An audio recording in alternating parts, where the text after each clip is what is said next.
Dear friends, we continue our discussion on genetics with my guest, mathematician and associate professor at the Department of Differential Geometry and Applications at the Mechanics and Mathematics Faculty of Lomonosov Moscow State University, Gleb Vladimirovich Nosovsky. In the first part of our conversation, we touched upon the fundamental aspects of the origin of living matter, raised the dilemma of intelligent design or spontaneous origin of life on our planet.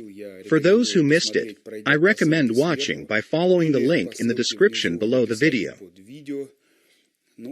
Now, let's talk about what genetics can contribute to our understanding of the chronology, history, destiny, and path of human civilization, which is closer to us in time. Let's continue the conversation. By the way, everything we discussed did not touch upon questions of the soul, whether it exists or not. We were discussing how to build a body. That was the only question we discussed. Even the body could not arise spontaneously, let alone the soul. Why can't we resurrect a person if they have died, and so on? These are separate questions that require separate research. Can genetics provide something for chronology? Yes, genetics can provide something for chronology. For example, genetics proves that there was no Mongol invasion of Russia. It proves that convincingly. I was in Mongolia not long ago. They are very enthusiastic about the fact that they conquered everyone, that they were here. They were not engaged in genetics. They are certain that Genghis Khan was Mongolian. They have an airport named after Genghis Khan Square, a huge statue of Genghis Khan, a Genghis Khan museum. So, are you trying to disappoint our Mongolian friends now? Anatoly Fomenko and I have long wanted to disappoint them by studying our history with mathematical methods. But genetics has disappointed them from its part. Because if their ancestors had come here, they could not have failed to leave traces of their Y chromosomes. It is impossible not to interact with local women at all. In 300 years? Yes, at least during the first years of conquest. It doesn't necessarily take 300 years. Conquerors always leave their genetic trace. And the genetic trace of Mongols is not traceable in us. We have an extremely small percentage of their Y chromosomes, and it's completely different from ours. Let me explain what the matter is here. The human gene, apart from its substantive part that encodes how to build our bodies, consists of many different chromosomes. One of them is the sex Y chromosome, which exists only in males. It is not passed on to females. It exists only in males. There is another gene that exists only in females. Well, not only in females, it exists in everyone, but it is passed down only through the maternal line.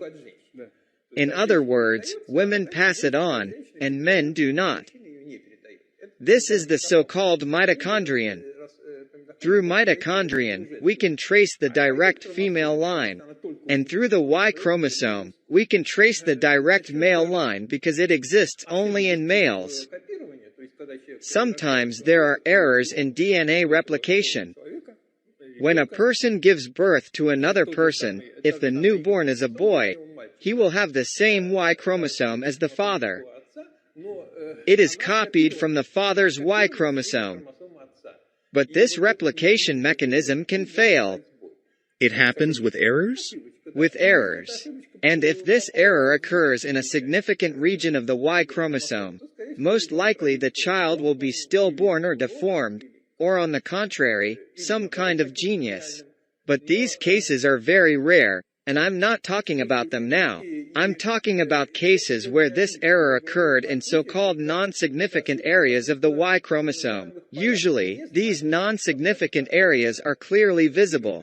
They are repetitions of the same letter. The same letter is repeated many times. It's like a marker. There is clearly no information there, but it's some kind of pattern. And this pattern can slightly lengthen or shorten, and then in subsequent replications, it is reproduced. This error is being copied, and it creates kind of a note that is passed down through the direct male line. And the pattern of these notes is the subject of study of our direct male lines through Y chromosomes. This research has advanced significantly since the discovery of the genome. Not just the discovery, but the discovery of ways to decode and read it. It's not that simple. Now they know how to read it. And the accumulation of errors in these lines is visible. We can confidently say that the lineage to which Mongols belong is not the ancestor of our lineage, nor of Europeans in general. In other words, if Mongols had been here, they would have left their Y chromosome behind, which would have undergone some modifications but would have remained theirs at its core. We would have seen that. We would have seen that, but we see that it doesn't exist. And this can be strictly proven, can't it? Yes, that's definitely true. And it's a significant correction in our understanding of history through genetics. Yes, genetics can reveal many other things. For example, it can reveal that the upper castes in India have the same Y chromosome lineage as the majority of Russians. The upper castes in the Middle East, all Arab countries, the upper castes have. So, the leadership came from some common leadership in the world, ruling castes, not even castes, lineages. Of course, there are exceptions, but in most cases, they have the Y chromosome that is common in our country among ordinary peasants. What our ordinary people carry in distant countries, the leaders carry. Also, through mitochondrial DNA and Y chromosome, it's possible to trace all of humanity to a common woman, a common man, our common ancestor. We are all distant brothers. Can we calculate when this happened? You see, that's also mathematics. Mitochondrial Eve and Y chromosomal Adam, from a mathematical point of view, what are they? I'll explain now. Not who. Clearly, it's some physical entity. One needs to understand a certain paradox. A paradox is something that our intuition misunderstands. And in reality, it's not how our intuition perceives it. There is such a paradox. There are many of them, but one of them is as follows. Let's take some community. It doesn't matter who, humans, some reproducing beings. Let's say there are n of them, and let them die and reproduce infinitely long. This is called a birth and death process in mathematics. Let's assume that with a certain probability, according to some distribution, death and reproduction occur. It doesn't matter which distribution it occurs by. It doesn't matter how it's organized. In any case, assuming that this population will continue to exist if it hasn't already gone extinct, after a finite amount of time, with a probability of 1, only the descendants of one of these n individuals will survive.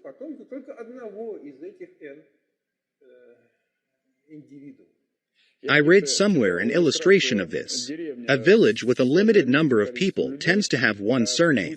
In other words, if the surname is passed down only through the parent's line. In fact, the strict statement is that either this population will exponentially grow, that is, explode, which, as we know, is impossible. If there is any finite restriction on it, then it will go extinct with a probability of 1, it will reduce to 0. But assuming it hasn't gone extinct, and we know that it hasn't, at some point it may go extinct, but it hasn't. So, assuming it hasn't gone extinct, after a sufficiently long time, only the descendants of one person will remain. In fact, this is a rigorous theorem. It can be proven, but it can also be explained to anyone. Let's track this population at each moment in time. Initially, we had n, and at each moment, we note how many descendants remain. from n minus 1. This is a function. Initially, it was equal to n because all these people were alive. But it is monotonically decreasing. It can't increase. It can only decrease. It can tend to either some global constant or to zero. There lived a physical human, Y chromosomal Adam. Look, I'll explain. If there were n individuals, then the number of individuals who left descendants from that n decreases monotonically. That's clear. This can be proven. Intuitively, it's already understood that it should reach zero. And if it didn't reach zero, then it would reach 1 first. And I repeat, it doesn't matter which distribution it follows. It doesn't matter with what probability they are born. Therefore, if there is a population of people and we trace it back, then going further and further into the past, we can calculate how many common ancestors they have. How many common ancestors we have. At the level of our fathers, grandfathers, great-grandfathers. This number will decrease. And eventually, it will reach 1. It cannot reach 0. It will reach 1 and continue as 1 if we go back in time. That's why any population has a common ancestor.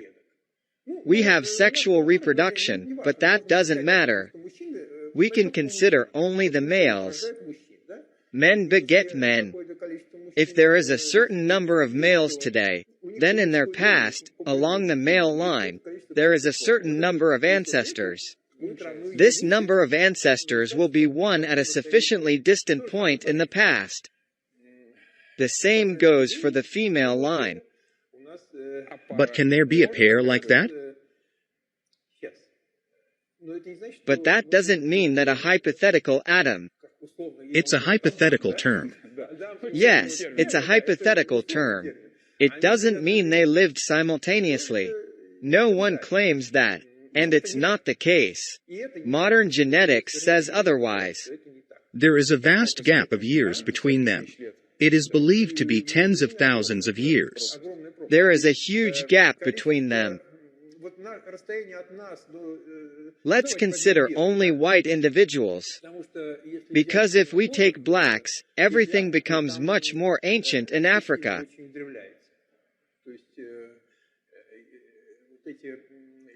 Direct male lines tracing back from the white population converge to a single point much earlier than if we include blacks.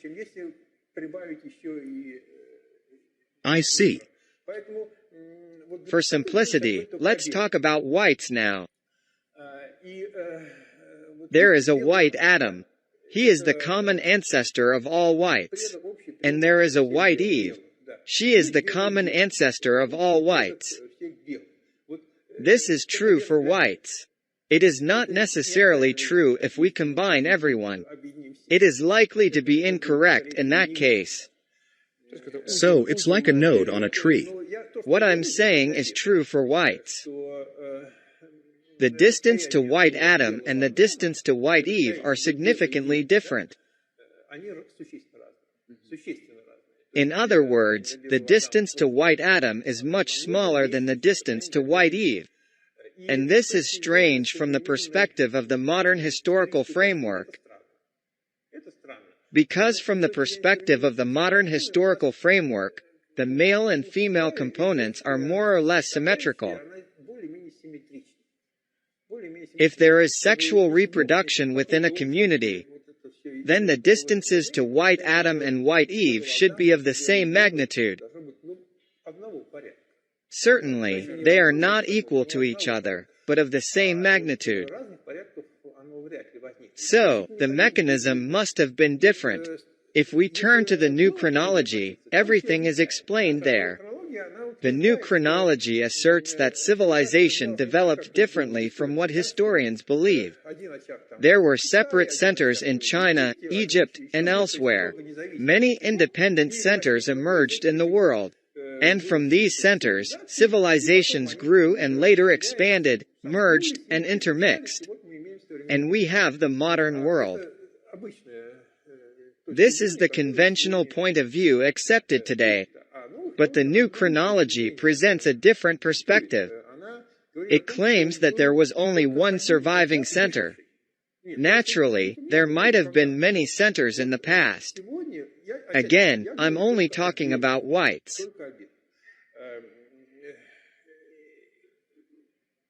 The new chronology focuses on the study of written history. Not because we don't want to, but because the new chronology lacks the tools to study the tribes of Africa and South America. That's why I'm not discussing them. Nothing personal. Our toolkit relates to civilizations with writing, which includes all white civilizations or Southeast Asian civilizations. If we look from the perspective of the new chronology, all white people originated from a single center. We indicate where this center was, how it changed, how its capital changed. This center expanded through military squads venturing into unknown lands without compasses, without maps, without anything, and most of them couldn't return home. They went somewhere, settled in new lands, and married local women because they were predominantly men.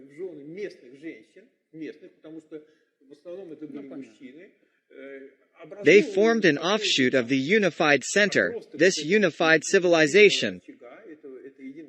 And then, through comprehensive expansion, this primary center eventually covered those secondary centers that seemed foreign to it because during the time they lived separately, they could have undergone significant changes. It conquered them again during complete conquest, although they were their own. In other words, this center initially expanded through certain outbursts. And then systematically. And then the borders expanded uniformly, and it covered all these outbursts, releasing new outbursts and expanding again, covering them once more. That's how it all happened. And men came from this center. If this squad arrived somewhere, they would eliminate the local men. They would only take women for themselves, and this was the case in the Middle Ages. It is well known. They took women because they were necessary for procreation, and they exterminated local men. Therefore, in these centers which they formed, the male Y chromosome came from that initial center they all came from, while the female chromosome came from some other source. As a result, the male chromosome primarily came from this initial center because that's how the white race expanded. And the female chromosome, or mitochondrion, came from different sources. That's why there is a significant difference in time. Again, the smaller the community, the closer the common ancestor. The larger the community, the farther the common ancestor. If we look at the male community that forms the basis of our genetics, it is smaller. It emerged from this center and has a closer common ancestor. The female community is larger, and it has a more distant ancestor. Is the genetic chronology based on the mutation frequency, the frequency of these distortions? Yes. Today they are trying to establish a genetic chronology and say that white Adam lived a certain number of years ago. But these claims, and I have examined them closely, are actually unsubstantiated and arbitrary. Unreliable, one might say. Not just unreliable, but roughly speaking, pulled out of thin air. specifically, pulled out of thin air because, as I understand it, there's the hypothesis of the constant mutation rate. Actually, from a mathematical point of view, the task is not that simple, but it is entirely solvable. It is possible to measure the mutation rate in different regions based on the modern sample and then estimate how long ago white Adam and white Eve lived.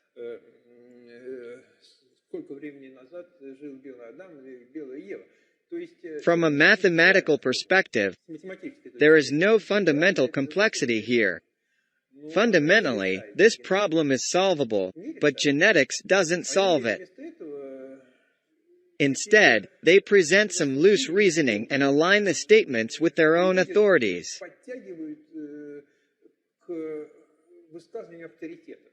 Someone said that it happened at a certain time, and they align everything with that. Even in the past 10 to 12 years, Y chromosomal Adam has aged around 4 to 5,000 years. So, if they used to estimate the time between Eve and Adam at around 50 or 60,000 years, now they are getting closer. In my opinion, it's more than that, but it doesn't matter. In any case, from a mathematical point of view, these are not serious studies. It is possible to accurately estimate the distance to Adam, but it is not being done. However, that doesn't mean it's easy to do. Mathematically, it can be done easily. But obtaining the necessary data is extremely challenging. To do that, thousands, tens of thousands of father-son pair measurements need to be conducted, and the rates and probabilities of mutations need to be calculated on modern populations. It's preferable to calculate it over multiple generations because sometimes mutations can revert. That means a mutation occurs, but then it disappears. The human genome is complex. It sometimes reverses certain mutations. There is a random error. It exists in the son but disappears in the grandson. The grandson reverts back. It's not as simple as it seems. So, it can all be done, but it requires targeted research in this direction, collecting data specifically for mathematical analysis, and then conducting the mathematical analysis. But it's not being done. Why it's not being done is not a question for mathematicians. It's a question for geneticists. Instead, they pretend that everything is clear, referring to various historical chronicles and completely incorrect estimates from a mathematical perspective. Or rather, maybe the estimates themselves are correct, but they are derived from incorrect assumptions. What are the major hypotheses in genetics currently that we would like to test or prove? Are there any objectives? Regarding white Adam, it's an interesting question. It's clear that white Adam should not simply exist at a specific point in time,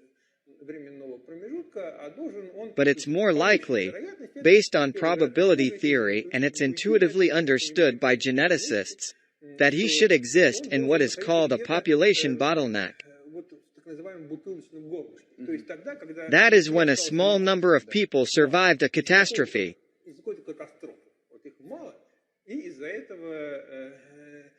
And since there are few of them, that number eventually reaches 1.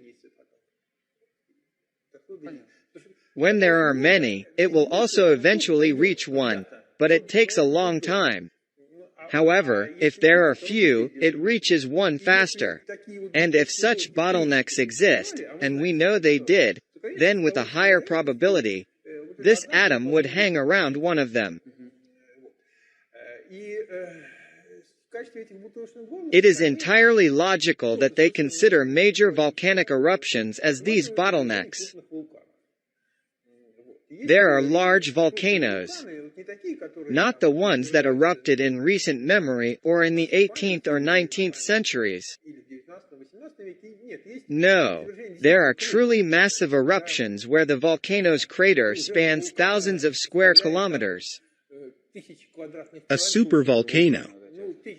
Imagine the Toba volcano in Indonesia. They are trying to tie white Adam down to it. Its crater is now a lake measuring 100 by 300 kilometers. Calculate the area of the crater. And the depth of the throat is 100 kilometers. When such a massive amount of material is ejected into the atmosphere, it triggers what is known as a volcanic winter.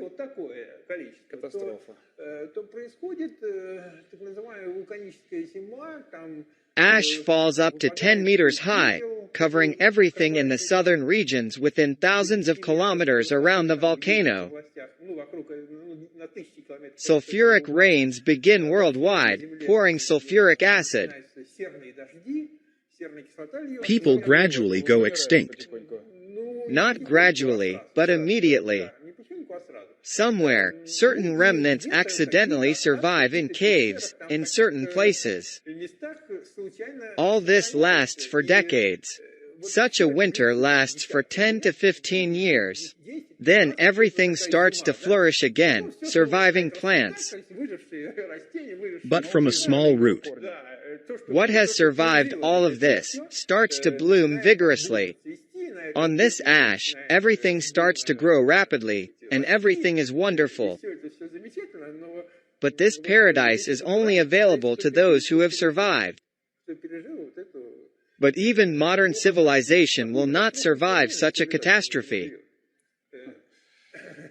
I think we won't even survive a much weaker catastrophe because, as I understand it, we have become weaker.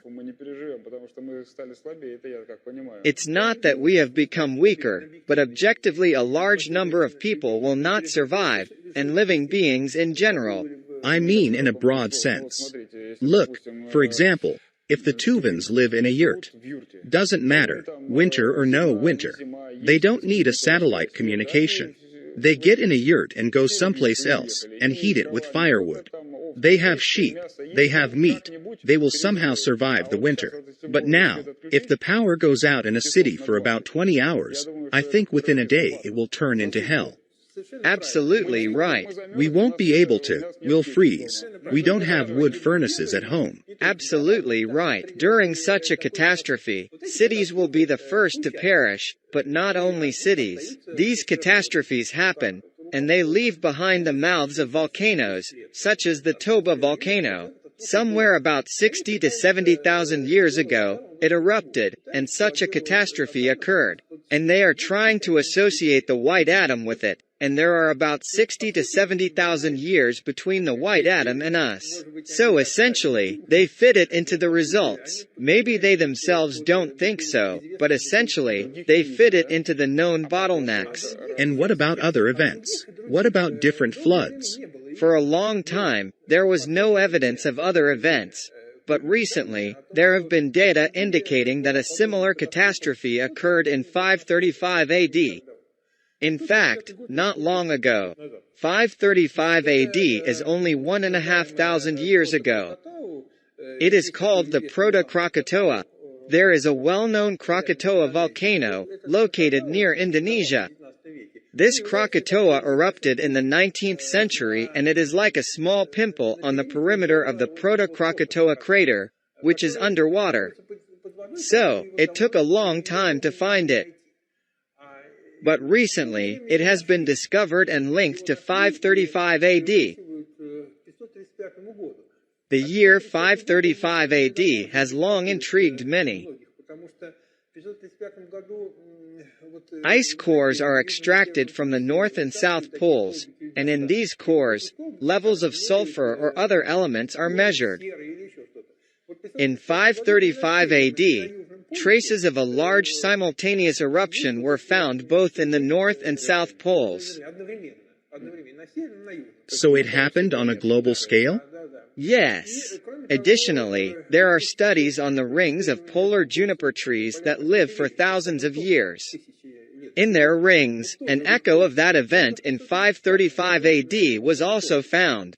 Therefore, some kind of catastrophe certainly occurred in 535 AD. How extensive was it? I can say that the crater they discovered underwater has a diameter of 50 kilometers. A 50 kilometers diameter is certainly smaller than 100 by 300, but not by much. The order of magnitude is the same. Therefore, in principle, it burst indeed. Yes, in 535 AD, a 50 kilometers diameter is larger than Moscow. Imagine the area of the crater, and usually the throat height is about 100 kilometers, from which everything spills out. That is essentially enough for a volcanic winter to begin and for any civilization to perish. So this itself is a nail in the coffin of traditional history. In 535 AD there was literature, art. Yes. Historians, however, as always say, well, you see, Procopius of Caesarea said that it was cold that year. They don't understand this. Too cold for just Procopius of Caesarea. It's quite possible that the white atom was exactly in 535 AD.